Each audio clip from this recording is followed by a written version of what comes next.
양떼와 소떼를 몰고 주님을 찾아 나선다고 하여도 주님께서 이미 그들에게서 떠나셨으니 그들이 주님을 만나지 못할 것이다. 호세아서 5장 6절 말씀. 호세아서는 크게 두 단락으로 나뉠 수 있습니다. 1에서 3장 그리고 4장에서 마지막 장인 14장까지입니다. 1에서 3장은 하나님을 향한 이스라엘의 불신과 또 백성들의 불신에 대조되듯 하나님의 신실함이 등장합니다. 그리고 그러한 대조가 마치 혼인에 비유되어 등장합니다. 4장에서 14장까지도 하나님의 심판과 하나님의 사랑이 마치 대조되듯 등장합니다. 변함없는 하나님의 사랑 이야기는 후반부에 등장하기에 오늘 우리가 다룰 호세아서 5장은 하나님의 심판 이야기만을 담고 있습니다. 호세아서 5장의 서두는 한마디로 하나님의 지도자들에 대한 심판 메시지가 그 중심을 이룹니다. 호세아는 1절에서 말합니다. 너희 제사장들아 이 말을 들어라. 너희 이스라엘 백성아 똑똑히 들어라. 너희 왕족들아 귀를 기울여라. 너희가 심판을 받아야 할 것이다. 너희는 미스바에 놓은 덫이고 다볼산 위에 펼쳐놓은 그물이다. 호세아는 특별히 세 계층의 사람들을 호명합니다. 제사장들, 왕족들, 그리고 이스라엘 백성들입니다. 제사장들은 이스라엘의 정신적인 권위자들을 나타냅니다. 제사장들이 타락함으로 이스라엘의 정신 또한 타락하고 말았습니다. 그리고 왕족들은 한 나라의 정치적인 권위자들을 나타냅니다. 이 왕족들이 타락함으로 이스라엘의 정치가 혼돈에 빠졌습니다. 그리고 다음은 이스라엘 백성들인데 여기서 말하는 이스라엘 백성은 일반 백성이 아닌 이스라엘의 족장들을 나타내는 듯 보입니다. 그들은 이스라엘 내의 법과 질서를 담당하는 권위자들이었습니다. 이들이 타락함으로 이스라엘의 법과 질서가 무너져 내렸습니다. 이어서 호세아는 3절에 에브라임과 이스라엘을 번갈아가며 언급하는데 호세아가 이 이야기를 기록할 당시는 북이스라엘과 남유다가 나뉜 때입니다. 호세아는 북왕국 출신의 예언자입니다.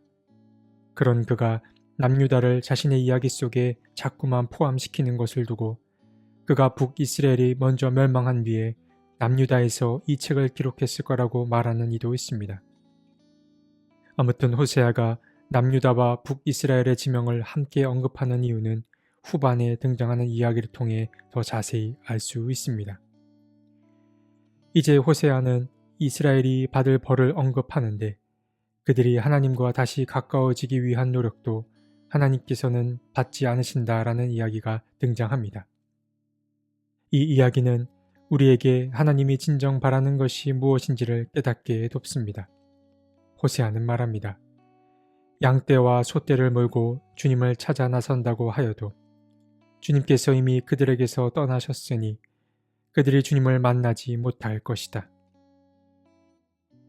호세아는 이스라엘 백성들이 양과 소를 몰고 주님을 찾아 나선다고 하여도 주님을 만날 수 없을 거라고 말합니다. 이 말 속에는 주님께서 진정으로 바라시는 제사가 무엇인지 그 뜻이 담겨 있습니다. 하나님을 실망하게 한 이스라엘 백성들은 하나님과의 관계를 회복하기 위해 제사를 드리고자 합니다. 제사는 이스라엘 전통에 있어서 하나님과의 관계를 회복할 수 있는 유일한 수단이었습니다. 그래서 이스라엘 백성은 그 기억을 가지고 하나님께 양과 소를 제물로 바치기 위해 주님을 찾습니다. 그런데 이스라엘 백성은 제대로 알지 못했습니다. 그들은 하나님이 바라시는 것은 제사가 아니라 다른 것에 있음을 알지 못했습니다. 하나님이 바라시는 것은 바로 사랑과 순종이었습니다. 앞으로 다룰 이야기지만 호세아서 6장 6절을 보면 이런 대목이 나옵니다. 내가 바라는 것은 변함없는 사랑이지 제사가 아니다. 불살라 바치는 제사보다는 너희가 나 하나님을 알기를 더 바란다. 하나님께서 제사를 요구하셨던 그 최초의 요구 기저에는 바로 사랑이 있었습니다. 이 사랑에는 정성스러운 마음과 행위가 수반되어야 합니다. 이스라엘 백성들은 하나님과의 어긋난 관계를 회복하기 위해 정성을 보여야 했습니다. 그리고 그러한 수고가 제사를 드리는 그 구약 전통에 깔려있던 정신이었던 것입니다. 하지만 시간이 지나면서 제사의 형식만 남았고 그 정신은 사라지고 없었습니다. 그래서 주님은 바로 이 호세아를 통하여 제사의 본질, 그러니까 제사보다 중요한 것은 곧 사랑임을 알려주신 것입니다. 그리고 하나님이 바라시는 것은 사랑 이외에도 한 가지가 더 있는데 그것은 순종입니다. 이 이야기는 사무엘상 15장 22절에 등장했습니다. 제사장 사무엘은 타락한 사울 왕에게 이렇게 말했습니다. 주님께서 어느 것을 더 좋아하시겠습니까? 주님의 말씀에 순종하는 것이겠습니까? 아니면 번제나 화목제를 드리는 것이겠습니까? 잘 들으십시오. 순종이 제사보다 낫고 말씀을 따르는 것이 순양의 기름보다 낫습니다. 이미 우리는 사무엘을 통하여 하나님이 바라는 것이 제사가 아닌 바로 그의 말씀을 따르는 것임을 알 수 있었습니다. 이스라엘 백성들은 하나님이 진정 바라는 것이 무엇인지 알지도 못한 채 그저 자신들의 방식으로 이 어긋난 관계를 회복하려 했던 것입니다. 이어서 8절부터 마지막 15절까지 등장하는 이야기는 호세아가 살던 당시의 배경을 알아야 잘 이해할 수 있습니다. 호세아가 살던 당시는 아시리아가 주도권을 잡던 시기였습니다. 그래서 이 아시리아는 주변 국가들에게 자신들이 믿던 신과 문화 등을 강제로 전할 뿐 아니라 많은 상류층의 사람을 자신의 나라로 끌고 가기도 했습니다. 이러한 위협이 지속되자 주변국이었던 시리아와 북이스라엘은 동맹을 맺어 반아시리아 정책을 펼쳤습니다. 그때 남유다는 이 동맹에 가담하지 않았는데 북이스라엘을 포함하여 반아시리아 동맹국들은 이 남유다를 강제적으로 자신들에게 합류시키기 위해 남유다를 침범하기도 했습니다.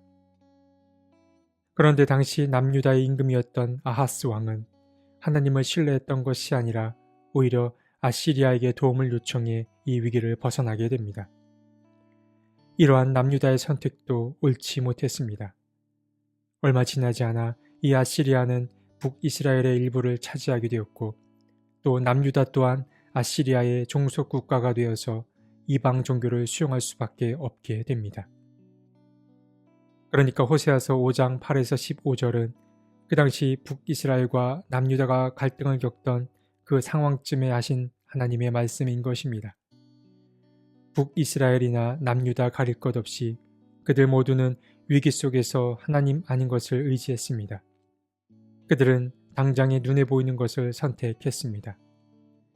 그들이 선택한 것은 힘 있는 자의 손길이었습니다. 북이스라엘은 명분은 좋았으나 방법이 틀렸습니다. 그들은 강대국 아시리아의 위협에 굴하지 않겠다라는 그 마음은 좋았으나 방법으로 시리아의 손을 잡는 것은 잘못된 판단이었습니다. 북이스라엘은 힘있는 현실적인 나라와 연합을 이룬 것입니다. 그리고 남유다 또한 명분은 좋았으나 그 방법이 틀렸습니다. 그들은 시리아, 북이스라엘 연합에 굴하지 않겠다라는 명분은 좋았으나 그들과 맞서는 방법으로 아시리아와 손을 잡는 것은 잘못된 판단이었습니다. 북이스라엘과 남유다는 누구도 하나님을 의지하지 않았습니다. 그래서 하나님은 모든 이스라엘을 심판하시겠다고 말씀하신 것입니다. 종종 말씀을 묵상하다 보면 그런 생각이 들 때가 있습니다. 하나님이 너무 현실성이 없으신 것 아닌가 하는 생각 말입니다. 당장의 위기를 극복하기 위해서 꼼짝하지 않고 하나님의 도움만을 기다린다는 것이 정말 잘하는 것인가 라는 생각을 하게 됩니다. 그러나 성경이 반복해서 알려주는 진실은 모든 역사는 곧 하나님이 이끌어 가신다라는 것입니다. 가장 가까운 길이 때로 가장 먼 길이 될 수 있음을 우리는 잊지 말아야 합니다. 하나님은 제사보다 사랑과 순종을 더 좋아하십니다. 사랑과 순종에도 시간과 정성이 필요합니다. 하나님이 좋아하시는 것, 그리고 하나님이 일하는 방식은 지름길이 아닌 먼 길을 우회하는 방법일 수 있음을 우리는 잊지 않아야 하겠습니다. 하나님, 우리를 선한 길로 인도해 주십시오. 불안하고 초조하여 당장 눈앞에 있는 것들을 의지하지 말게 도와주시고, 하나님이 바라시는 것은 좀 느리고 더디더라도 바른 선택을 하는 것임을 잊지 않게 해 주십시오. 아멘.